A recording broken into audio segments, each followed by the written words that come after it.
Doctor Ambedkar जनजागरण दिवस run for Ambedkar के रूप में विशाल धम्म यात्रा निकाली गई। बताते चले कि आज कचहरी स्थित अंबेडकर पार्क से रन फॉर अंबेडकर के रूप में विशाल धम्म यात्रा का आयोजन किया गया, जिसमें शहर के तमाम लोग इस धम्म यात्रा में शामिल हुए और सभी अपने हाथों में झंडे को लहराते हुए चल रहे थे, जिसमें सम्मानित कर्मचारी उपासक गण भी मौजूद थे। सम्यक संबुद्ध के बहुजन हिताय बहुजन सुखाय के आदर्शों को धरातल पर लाने वाले एवं भारत की संपूर्ण नारी के उद्धारक परम पूज्य बोधित स्वत्व बाबा साहब डॉक्टर भीमराव अंबेडकर की 134वीं जयंती के अवसर पर 1 अप्रैल को डॉक्टर अंबेडकर जनजागरण दिवस पर विशाल धम्म यात्रा डॉक्टर अंबेडकर स्मारक कचहरी प्रांगण से पूर्व की भांति आयोजित की गई। धम्म यात्रा अपराह्न 2 बजे से डॉक्टर अंबेडकर स्मारक कचहरी से प्रारंभ होकर JP Mehta inter college central jail road Shivpur चुंगी भोजूबीर पुलिस लाइन से होते हुए पुनः अंबेडकर स्मारक पर आकर समाप्त हुई। इस अवसर पर समस्त सम्मानित कर्मचारी, अधिकारी, अधिवक्ता, शिक्षक, समाज सेवी, विद्यार्थी, मजदूर, किसान, कामगार, युवा साथी भी सम्मिलित हुए। आयोजक डॉक्टर अंबेडकर जयंती समारोह समिति वाराणसी एवं अन्य समस्त संगठन के समस्त सदस्य एवं पदाधिकारी गण भी उपस्थित रहे। कार्यक्रम में मुख्य रूप से अरुण कुमार प्रेमी, डॉक्टर ब्रजेश कुमार भारती, लालचंद राम के उजाला, गीता उजाला, शुभावती प्रबुद्ध, श्वेता बौद्ध, मंजू राम, राम, हरक चौधरी, गुलाब चंद्र, गौतम आनंद, प्रकाश राजबंद, रामदयाल, सुनील एवं अन्य सभी साथी उपस्थित रहे। संवाददाता जमील अख्तर की रिपोर्ट। 1 अप्रैल है। 1 अप्रैल का दिवस इस देश के लिए सबसे महत्वपूर्ण दिवस है। परम पूज्य बोधिसत्व बाबा साहब डॉक्टर अंबेडकर के जयंती का महीना है।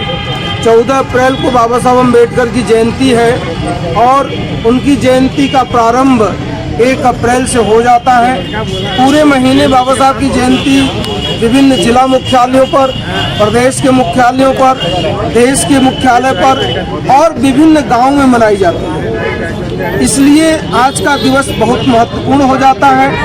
महत्वपूर्ण इस मामले में भी है कि बाबा साहब डॉक्टर अंबेडकर ने जब इस देश में रुपए की बड़ी समस्या चल रही थी, रुपए का अवमूल्यन हो रहा था, दुनिया के जो कॉइन्स थे, दुनिया के जो मुद्राएं थी, उन मुद्राओं की तुलना में भारत की मुद्रा का मूल्य बहुत घटता चला जा रहा था।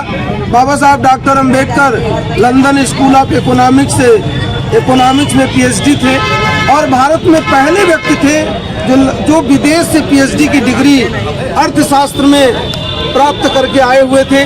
बाबा साहब डॉक्टर अंबेडकर ने एक किताब लिखा, उसका नाम है प्रॉब्लम ऑफ रूपी इन इंडिया। भारत में रुपए की जो समस्या थी उस पर बाबा साहब ने एक थीसिस भारत सरकार को सबमिट किया।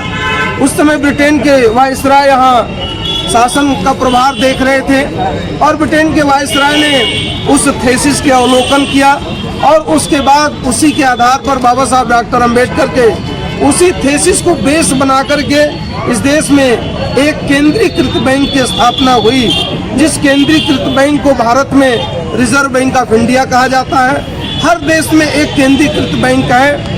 उसी कड़ी में भारत का जो केंद्रीकृत बैंक है उसे रिजर्व बैंक ऑफ इंडिया कहते हैं। Reserve bank of India Bharat का जो रुपया है उसको अंतर्राष्ट्रीय स्तर पर जो दुनिया के लेवल पर भारत के रुपए का मूल्य विद्यमान रहे, इसके लिए रिजर्व बैंक ऑफ इंडिया पूरी नज़र रखती है। जितने बैंक हैं वो सब रिजर्व बैंक ऑफ इंडिया के दिशा निर्देश पर चलते हैं।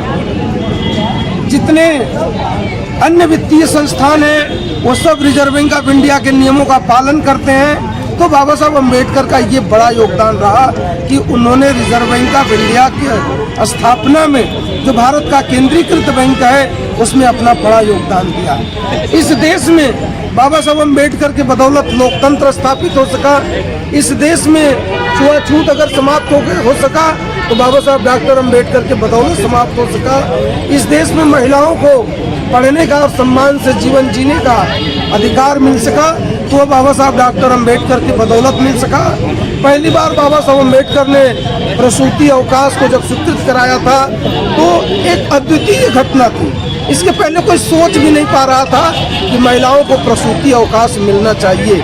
बाबा साहब डॉक्टर अंबेडकर ने वह अवकाश घोषित कराया और उन्होंने हर देश के हर व्यक्ति के लिए, हर नारी, हर पुरुष के लिए उन्होंने अधिकारों से सुसज्जित किया।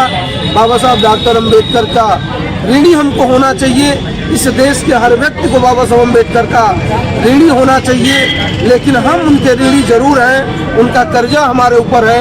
हम बाबा साहब अम्बेडकर को श्रद्धांजलि अर्पित करने के लिए, उनके विचारों पर चलने के लिए, कृत संकल्प होने के लिए आज बाबा साहब डॉक्टर अम्बेडकर के इस प्रांगण में हम उपस्थित हैं अपने साथियों के साथ। और यह धम्म यात्रा जो यहाँ से रन फॉर अम्बेडकर के रूप में प्रारंभ होगी, वह अम्बेडकर स्मारक से चल करके जेपी मेहता इंटर कॉलेज होते हुए सेंट्रल जेल रोड से पुलिस शिवपुर पुरानी चुंगी तक जाएगी।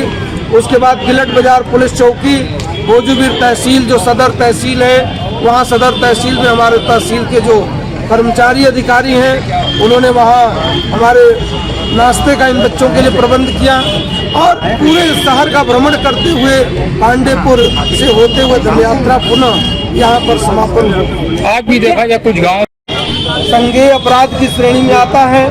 छुआछूत अगर प्रमाणित होता है तो उसे गैर जमानती वारंट जारी करके उसे सजा देने का प्रावधान है। लेकिन भगवान बुद्ध एक बात कहते थे, बाबा साहब खुद भी ये बात कहते थे कि जातिवाद का जो कीड़ा हमारे मस्तिष्क में भरा हुआ है, जिन मस्तिष्कों में जातिवाद का वह जो कीड़ा है उसे समाप्त करने की आवश्यकता है। मतलब बाबा साहब अम्बेडकर ये कहते थे कि आप मानसिक रूप से शुद्ध हो जाएं, मानसिक शुद्धिकरण की आवश्यकता है। और जिनका मानसिक शुद्धिकरण नहीं हो पाया है वही लोग आज भी जातिवाद और छुआछूत को मानते हैं। इसलिए हमारी अपील है कि वो लोग जो मानसिक रूप से बीमार चल रहे हैं उन्हें अपने मानसिक बीमारी का इलाज करना चाहिए और उसके लिए सबसे बेहतरीन जो पुस्तक है वो भारत का संविधान है।